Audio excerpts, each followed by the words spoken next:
Welcome students. This is your faculty, Dr. Shweta Srivastav, Associate Professor, School of Management, BBD University. So students, hope all of you are quite fine and healthy at your homes. So I'll be moving ahead with your syllabus. So in the previous lectures, I have explained you the pricing strategies adopted by the manufacturers, and I have discussed with you what are the factors which can be effective in the price fixation, right? So we understood about the government rules and regulations, the competition and all. So any marketer is not working as a standalone system. It is affected by the competition and it also affects the market situation. So the things are two-way. So the price fixation is not an easy job. It is actually controlled by so many factors. But see, when it is not controlled by the marketer, what quantity the manufacturers should produce? This is the question in front of every marketer, every manufacturer, because if you are producing more, what will happen? You will face the problems of obsolescence. You can face the problems of pilferage, and the technology is moving at such a fast pace that your product may be outdated. That is what is known as obsolescence. So you have to find out that output where you can optimize your profits, right? So that because every organization is ultimately working for money, working for profit. There are very few organizations who are working for philanthropy. So students, every manufacturer has to find out that maximizing output, right? It has to find out at what level its profit will be maximized, or to say optimized. So this is what I am going to explain you in this lecture. Now, the models, it is basically a mathematical model because you have to find out the optimal selling price, right? So, it is a mathematical model which can be used to determine an optimum selling price. The model is based on the economic theory that profit is maximized at the output level where marginal cost is equal to marginal revenue. See students, we assume that the graph of the price takes a bell shaped, right? So what happens? We have to produce up to a maximum level where the marginal cost becomes equal to marginal revenue, right? Because after that, what will happen? The prices will take a downward trend, or the profits will decline, right? So let me explain you further. Marginal revenue is the change in revenue that results from a change in a output. It means what revenue you will get by selling 1 unit extra with what cost. For example, if a firm sells 99 units at $198 and 100 units for $200, marginal revenue of the 100th unit will be $2. So if delta TR is the change in total revenue and delta Q is the change in output, marginal revenue will be equal to change in total revenue divided by change in quantity, right? So it is very logical that a company or a manufacturer will sell up to that level only till the time this marginal revenue is fair enough to compensate or to cover up the marginal cost or the cost for producing this one extra 100th unit, right? So this is very logical. So marginal cost on the other hand is the incremental cost of additional units of output. For example, if total cost of 99 units is $148.50 and total cost of 100 units is $150, the marginal cost of the 100th unit is $1.5. If total, see, I am taking the same formula which we have taken in a case of marginal revenue. If delta TC, delta refers to the change. So if delta TC is change in total cost and delta Q is the change in output, marginal cost equals delta TC upon delta Q. It makes intuitive sense that a firm should continue increasing its production as long as marginal revenue is higher than marginal cost, because each additional sale increases profit by $0.5.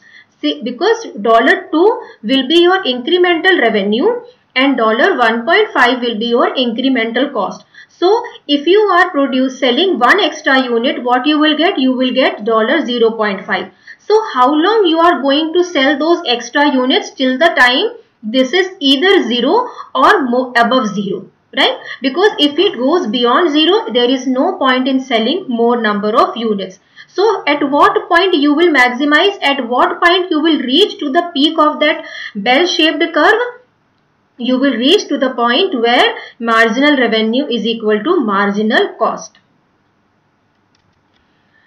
So I am explaining it here. The only point at which a firm doesn't need to do anything to reach profit maximization is one at which marginal revenue is equal to marginal cost. After that, your profit will decline. The rate of change of profit equals the difference between the rate of change of revenue and the rate of change of cost. That is, your marginal revenue is the rate of change of revenue and marginal cost will be the rate of change of cost. At the profit maximizing output, rate of change of profit should be 0 because we have reached the peak of the profit curve. The rate of change in profit was positive till we reached the peak, and after that it would turn negative if we move over it. That is what I am explaining you. Hence, it follows that profit maximization is possible if delta pi is actually denoted for profit. If delta pi divided by delta q is 0, it means change in profit is 0. But this is the definition of marginal revenue and this is the definition of marginal cost. So ultimately what formula we are getting? The maximizing output is where your marginal revenue is equal to marginal cost. See, a firm should therefore produce units up to the point where the marginal revenue equals marginal cost. See, the basic price equation is given as P is equal to A minus BX. Students, I just want to explain here one thing, that while explaining you the law of demand, I told you that it takes a shape of a line. So, going by the basics of coordinate geometry, the equation of line is y is equal to mx plus c, right? Where m is your slope and x is your independent factor and y is your dependent factor, right? So I told you that m is the slope, right? So this is the equation for where the slope is positive. It means you can see an upward trending line like this. But I told you while discussing with you the law of demand that price and demand are inversely related to each other. It means when price goes up, the quantity goes down and the vice versa, right? So here you will see the shape of a graph is not upward, it is downward, right? So that is why here I have put the negative sign, that is minus. The slope of the line will be negative. So I am just going by the basic equation of line y is equal to mx plus c. So we see that the quantity demanded is dependent on the the things are actually reverse. The price is actually a factor of what? The quantity demanded, right? So P will be a dependent factor, X will be your quantity demanded, right? So I am putting it in the basic equation A minus BX, where X is the quantity demanded, P is the price of the product, right? So A and B are constant, where B is the slope of the curve and is calculated as change in price divided by change in quantity, right? So it bears a negative sign because price and quantity are inversely related to each other, right? So let us understand this entire phenomena, this basic equation, with the help of an example. Maximum demand for a company's product M is 1 lakh units per annum. The demand will be reduced by 40 units for every increase of £1 in the selling price, right? So if you increase by £1, the demand will reduce by 40 units, right? So the company has determined that profit is maximized at a sales volume of 42,000 units per annum. What is the profit maximizing selling price for product M? So here I'll be utilizing both the things, the equation of demand function and next the profit maximization function, that is MR is equal to MC. So in a demand equation, P is equal to A minus BX, where P is price, X is quantity demanded, and A and B are constants. So maximum demand is achieved when the product is free. It means the price is 0, because this is very obvious. So when price is 0, demand will be 1 lakh units, right? Because so 0 is equal to A minus 1 lakh of B. So here what you are getting, so when price is equal to 1, the demand will be, as it is written here, the demand gets reduced by 40 units, right? If we increase by 1 pound, the demand will be reduced by 40 units. So when the price is 0, the demand will be 1 lakh, putting in the same equation. When the price is 1, the demand will be 99,960 units, right? So using this equation, what you will get? You will get B as 0.025. You can easily get B from here also with the basic formula, that is change in price divided by change in quantity. Here the change in price is 1 pound and the change in quantity is 40. So you can directly find out by putting these values. B will be 1 upon 40. So you will get answer as 0.025. Now substitute this value of B in equation 1, that is this equation. What you will get? You will get A as 2500. So students, now we have got both the constants. So now what we have to find out? We have to find out the maximizing. We have to find out the price at which your profit will maximize. So demand equation for product M is therefore P is equal to, this is value of A, 2500 minus 0.025 B, right? So here P will be when X is equal to 42,000 units. Here it is written the company has determined the profit is maximized at a sales volume of 42,000 units per annum, right? So what you have to find out? You have to find out the price.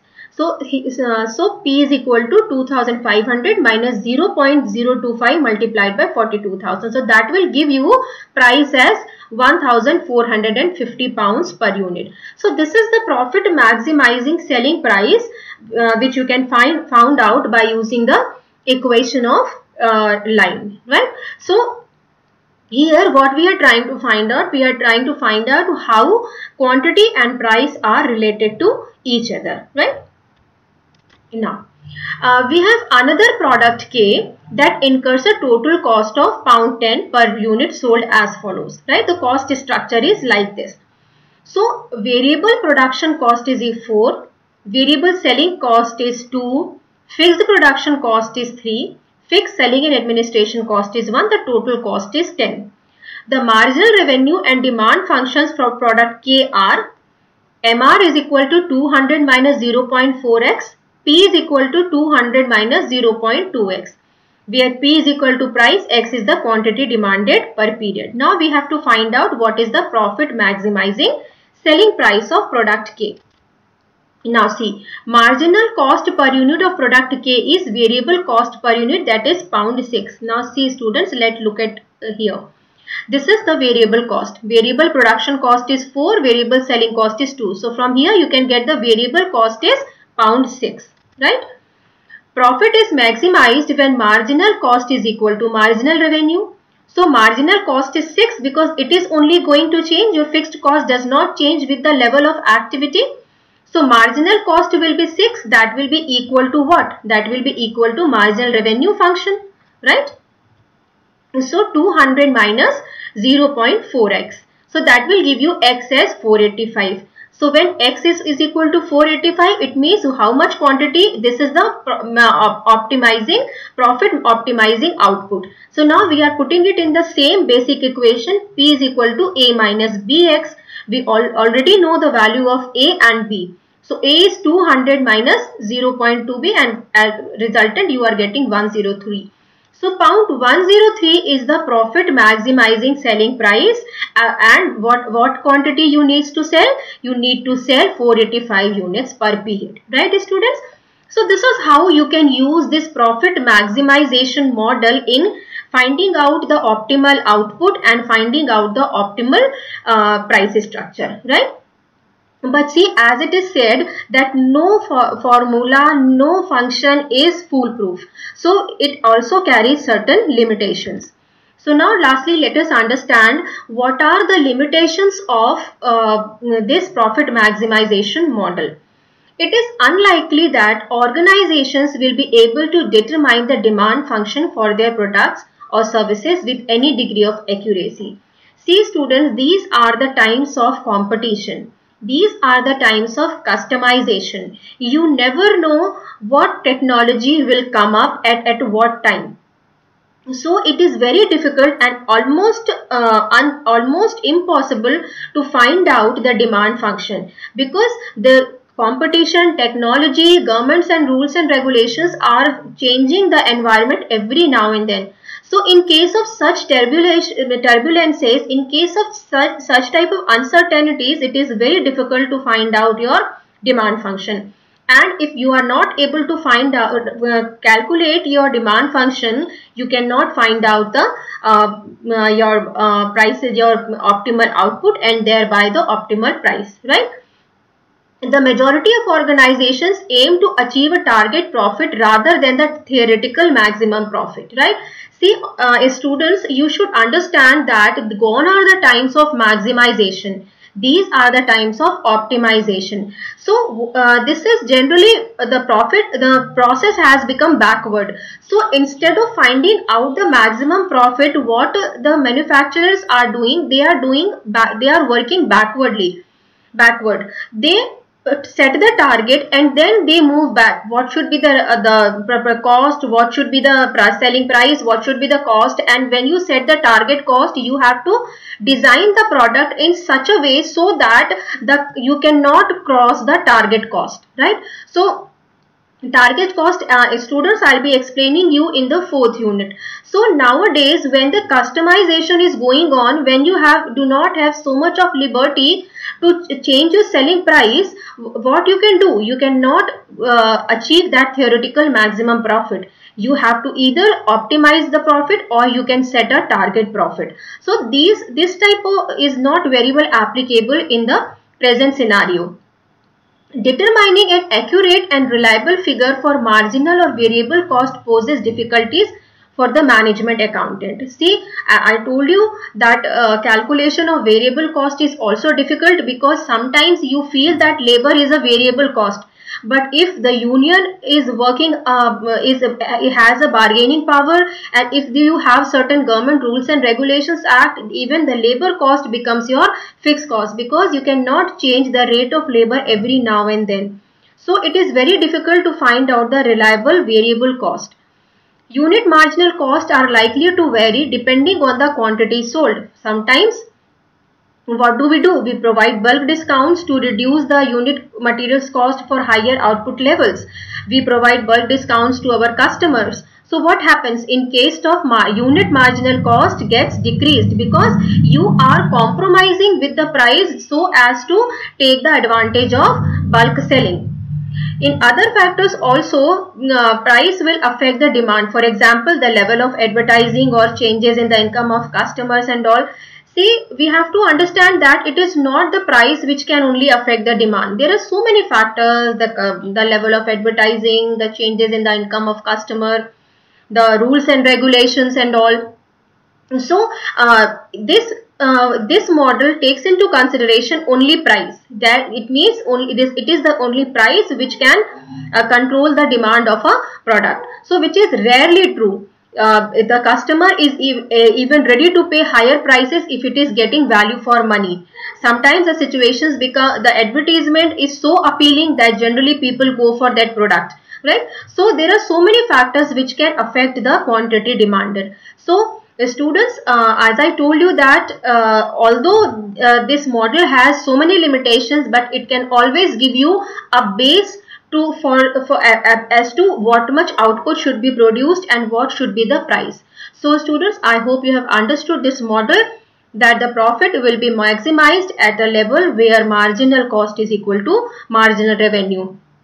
We will be using this concept again when I'll discuss with you the different market structures and the equilibrium point on all the market structures, namely perfect and imperfect. So what pricing strategies a manufacturer can adopt. But we have to understand one thing, that the organizations are not working in a standalone systems. They work in different market structures. So when they are working in different market structures, they have to follow the competition set by the particular market. So the pricing strategy should be in consonance with the market structure. Secondly, I have also explained you the concept of profit maximization. The concept of profit maximization says that a manufacturer can optimize its profit where marginal revenue is equal to marginal cost. So student, in the forthcoming slides, I'll be explaining you the types of market structures, the basic characteristics of every market structure, and how every firm or every organization attains equilibrium by using the same profit maximization concept. I'll let you know what is the optimum level of output so that profits can be optimized. So I'll start with different types of market structures. So the first, majorly, the market is categorized into two, the perfect competition and the imperfect competition. So as the name says, perfect competition means everything is perfect. Basically, this perfect competition is a utopian concept. It means practically you are not going to find perfect competition. Rather, we find pure competition, which is as good as perfect competition. So students, let us understand what are the basic characteristics of perfect competition. See, one characteristic is common in all the market structures, that is large number of buyers. So in all the market structures, you will find large number of buyers, right? So the first characteristic of perfect competition is that there will be large number of sellers. It means the individual share of every seller is very less. It is not significant enough to control the market. So the large number of sellers does not give any bargaining power to a single seller. Next comes the homogeneous products. So all the marketers, all the manufacturers are selling homogeneous products, right? It means there is no differentiation among products.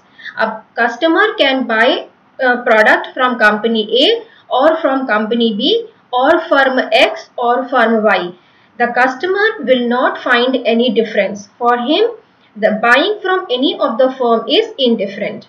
So this is what I mean by homogeneous products. Next comes free flow of information and other factors of production. See students, information is critical, you know very well. So in case of perfect competition, there is free flow of information. It means every firm has perfect knowledge about what the other company is doing, what is the pricing strategy, what is the advertising strategy, what is the product mix. So he is conversant about all the marketing strategies or all the strategies followed by the competitor. So this is free flow of information. Moreover, there are certain things like free flow of other factors of production. Generally, you see that there are so many companies who have signed anti-poaching agreements. So these agreements say that you cannot work in your competitive firm. So a few years back, Vodafone and Airtel had anti-poaching agreements. It means a person who is employed in Vodafone will not work in Airtel for a certain period of time. right? So this will restrict free flow of factors of production, but this thing doesn't happen in perfect competition. It means all the factors of production can move from one firm to another. Next comes free entry and exit. It means any firm can come anytime, can join the industry, and any firm can move out of the industry seeing its profit situation. So there will not be any entry barriers and there will not be any exit cost, right? Next comes, as I told you, that perfect competition is not practically found in the business world. It is the pure competition which is found, right? So in case of pure competition, there is these two factors are missing. All other factors are same. So combining these four factors, it will give you pure competition, right? So now let us understand how the equilibrium is attained in case of perfect competition. See students, before explaining you the equilibrium, let me give you a little bit explanation about the average cost curve and the marginal cost curve. I'll be following the same concept, that the profit will be optimized at the output level where marginal revenue is equal to marginal cost. So if you have to find out that optimization condition, you need to have knowledge about where is the average cost curve going, right? So this is I'm going to explain here. You see students, I think you have already understood this concept in the paper Business Economics. So this U-shaped average curve shows that as the firm goes on increasing its production, see this is the number of units. So as the company goes on producing number of units, the per unit cost, or to say average cost, decreases because the company takes or the firm takes advantages of economies of scale. So the fixed cost will be utilized more and it will be spread on more number of units.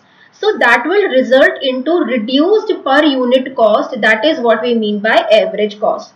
That is why you are seeing that this curve is sloping downwards. But up to a certain level, this curve starts moving up, right? Where this situation comes when there is over exploitation of your manufacturing facilities, right? So this is basically a dish shaped curve which is known as average cost curve. So till this point, the organization enjoys economies of scale, and after this point the company suffers from diseconomies of scale.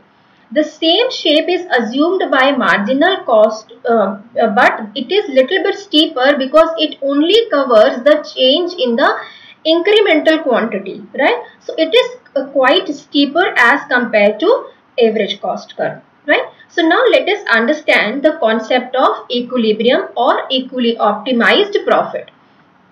I told you in the previous slide also that every individual seller has insignificant market share. It means he cannot set the price.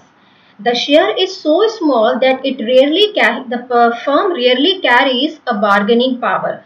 So what happens? He has to take the price set by the industry.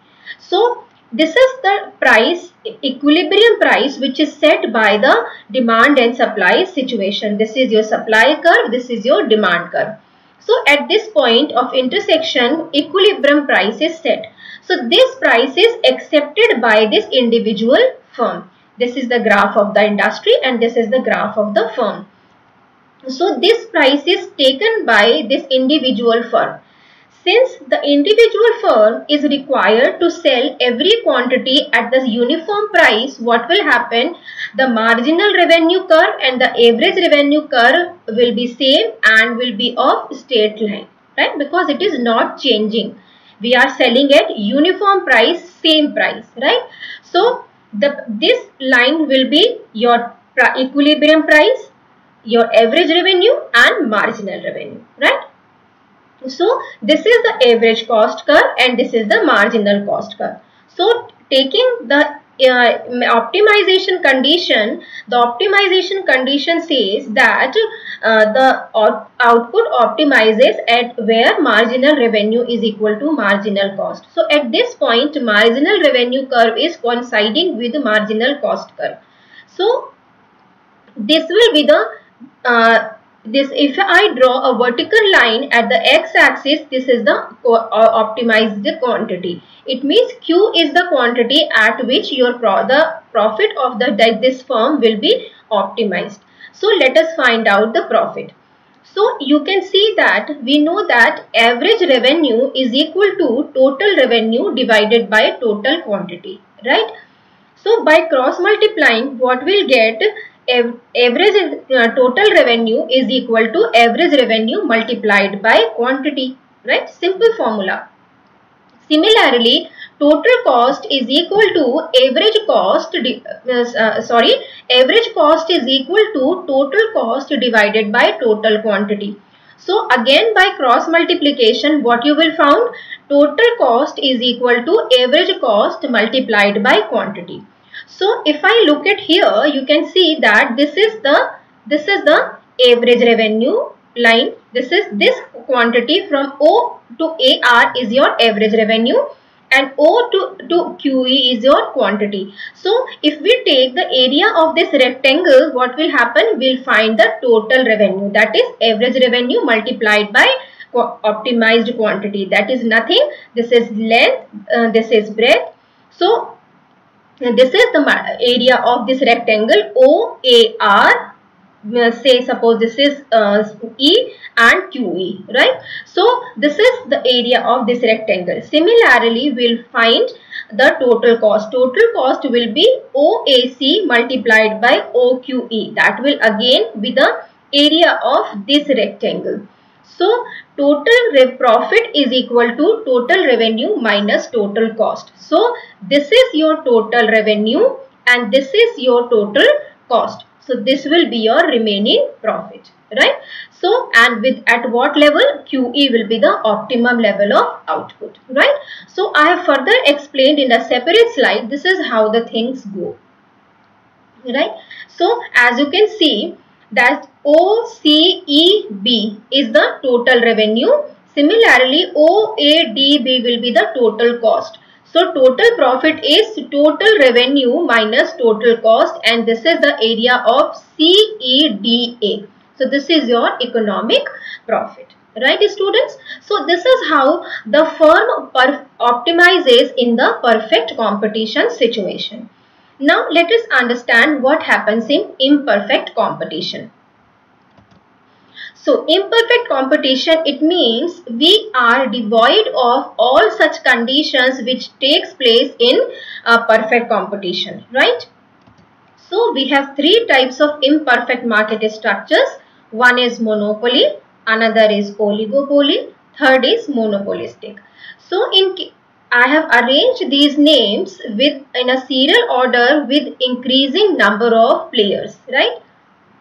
In monopoly, there will be either single seller or the market is dominated by a single seller. It means more than 75% of share is enjoyed by a single seller, right? So you have seen the situations of public utilities. You have seen so many situations where the company enjoys its monopoly power because of certain licenses, because of certain patents and trademarks.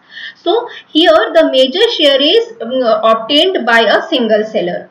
Now comes the situation of oligopoly. In case of oligopoly, we'll have few big sellers who are equally financially muscled. It means they are well equipped with financial power. So I've given example of McDonald's and Burger King, right? So they are major competitors in the organized burger industry. So you may find very few players, but they are equally financially capable. Now comes the monopolistic situations. In monopolistic situation, what happens? It has two words, monopoly, but it is not similar to monopoly. It means the situation where we have large number of sellers, but what is happening? They are selling not homogeneous products. They are selling heterogeneous products. It means the products are not similar to each other. So this differentiation will give you the monopoly power in that particular area. So I am giving you one example, that is of glycerin soaps, right? So what happens, there are so many companies who are selling soaps in the industry, but when it comes to glycerin soap, the only name which comes in your mind is Pears. So Pears has monopoly power on one area, that is glycerin soap. So that is the example of monopolistic situation. So let us understand in detail. So monopoly, as I told you, one firm, the product is unique which cannot be easily copied. There is blocked entry, it means there are entry barriers and exit barriers. I told you that in case of government utilities, there are certain things which are licensed. So if you want to enter into defense industry, you cannot, because you need to seek permission from government. So entry is not free. Market power. So as I told you, in the perfect market situation, that the firm is the price taker because the individual share is meager, it's insignificant. The firm is the price taker. But in case of monopoly, the firm is the price maker because the entire market, it is controlled by one firm. So example is local utilities, like I told you, electricity, like railway, like defense. So these are the examples of monopoly situation. So equilibrium in monopoly. See, we have the same graph of average cost curve, we have the same graph of marginal cost curve. But here you have to understand the average revenue curve and the marginal revenue curve. So as you can see here, this demand graph is actually covering the entire quantity which is being sold in the industry, right? That is the monopoly power. So now we have to see why it is downward sloping. See, it takes clue from the same law of demand curve, right? See students, a monopoly firm can set the prices at its own will, but it cannot compel the consumers to buy the quantity which is specified by him. It depends on the customer what quantity he or she will purchase. So again, we will follow the same law of demand. See, if the price rises, what will happen? We'll try to curtail our expenditure. You are seeing that electricity charges are rising. So what we as a common man are doing, we are trying to reduce the expenses under electricity bill, right? So that is why it has taken the same downward sloping shape. The same goes with the marginal revenue. Since it covers only incremental quality, it comes below average revenue and it is covering lesser quantity. So let us see how equilibrium is attained in monopoly power. So we will be going with the same condition where marginal revenue is equal to marginal cost. So as we can see at this point, marginal revenue and marginal cost curves are coinciding with each other. So again, I am drawing a vertical line to the x-axis and this will be your QE, right? So if I move up, this will coincide with average cost curve here and for average revenue curve here. I will be using the same phenomena.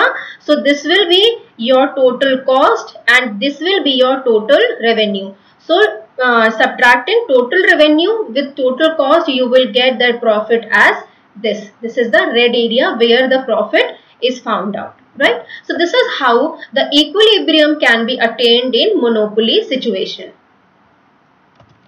Now comes the monopolistic competition. In case of monopolistic competition, as I told you, there will be large number of firms.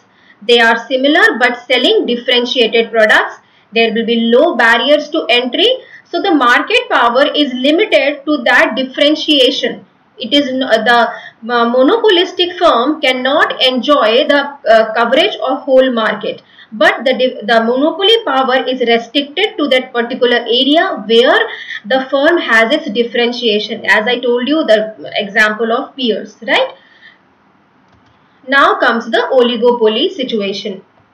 See, the equilibrium in monopolistic situation will be same as monopoly. The only difference is that the coverage of quantity will be lesser. It means the graph will be not flat but will be steeper, but the method will be same. Now coming to the next market situation, that is oligopoly. As I told you, in oligopoly market, the prices are not determined by the supply and demand conditions, right? I give you example of Coke and Pepsi. These are the two major players in the cola industry. These two firms are good in finance and enjoy all the things which other company is enjoying. So this is set by the market conditions. When I say market, it does not mean supply and demand. It is generally set by the trends and the customer preferences. Firms are large enough to influence the supply conditions. The pricing decisions taken by one firm also affects the other firms in the industry. It means if a company is changing its price, this will also affect the pricing of other company also. The company feels no hitch in changing the prices as per the competition because he is equally financially equipped. He will not hesitate in slashing the prices because the company does not care for the losses. The oligopolies do not resort to competition through price reductions as it will start a price war and hence reduce their profits. See students, this thing I'll be explaining you through the graph also, but you have to understand one thing, that price war is not the favorable move in the oligopoly situation. If you remember, some 8-10 years back, Coke has reduced its price from 7 rupee per bottle to 5 rupees per bottle. It was immediately copied by Pepsi. So the profit which was assumed by Coke was never attained, because a small share of profit was taken up by Pepsi also. Similarly, since they are financially muscled, they won't hesitate in making any price change along with the competitor, right? So what should be the right move? So instead of waging a price war, the oligopolists should resort to non-price competitions. Non-price competitions means try to enjoy the advertising strategy. As you can see that if Jio has slashed the prices, Airtel has immediately copied. But you can see that Airtel is not pitching on price. So you can see that their ad strategy, once upon a time, to spread their network coverage, they use the punchline, "हर एक friend जरूरी होता है." It means you need to talk to your friend frequently. So how will you talk if you don't have the data, if you don't have the call value? So you need to get recharge from Airtel. So you need to expand the market coverage. The Airtel use that punchline. Right now, the company is addressing the customer complaints. So because of so much load on the telecommunication companies, because of this corona and online platforms, we are suffering from call drops, we are suffering from network interruptions and all. So that is why what Airtel is using in its advertising strategy right now, that yes, we are looking for customer complaints and our mission is to make it to zero, right? So this is how the company can woo the customers, right? So instead of at some point of time, the company can also resort to corporate social responsibility. So students, waging a price war or creating a price war is not the right step in case of oligopoly situation, right? This is again reiterated by Swiggy, and it is known as kinked demand curve or Swiggy's model. Now let us understand it. See, it is assumed that there is one firm, right, and the equilibrium is set at price A, right? So this is price A and this is quantity A. This is the price at which the oligopoly firm and simple oligopolist is selling its products, right? So if I extend it backwards, the company feels that let us reduce the price and take the quantity advantage. So the price is dropped to PB, and what happens, the price which is expected by the customer, by that oligopolist, should be QC. But what happens? The another oligopolist immediately copied that move, and that the graph, this way should have been the capital D should have been the demand graph, but that immediately reduced, and the quantity which a customer should get should reduce to some other point, right? That is QB. Fine. So this quantity has been given to other oligopolist, right? Now similarly, if we can see the rise situation, what happens? The other oligopolist don't follow the price rise move, right?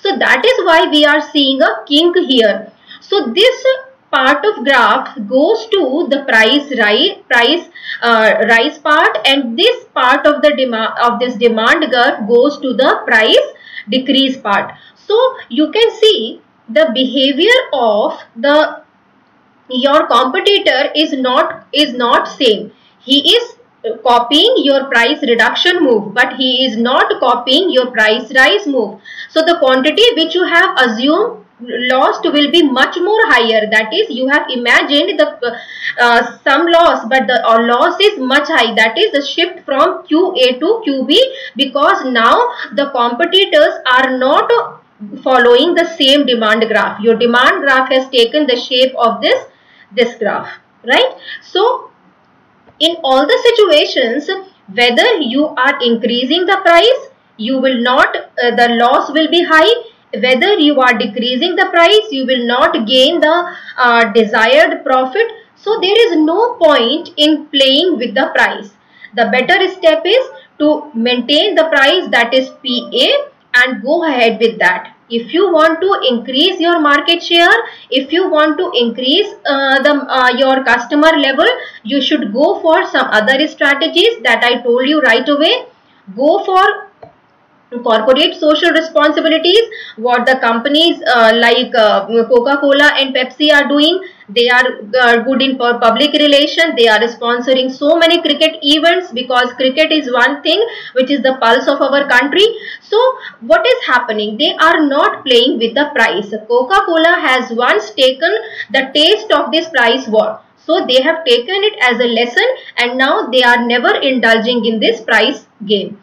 So other petroleum companies are also not playing the price game. The telecommunication companies are not playing the price game. So this is explained by the Sweezy's model also. So students, I hope you have understood that the market structure actually controls your pricing strategy.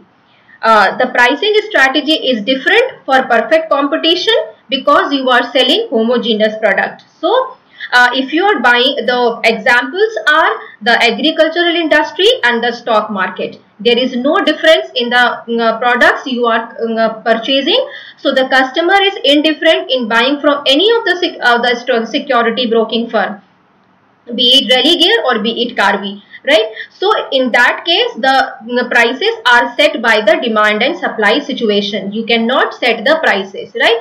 So you cannot adopt any pricing strategy.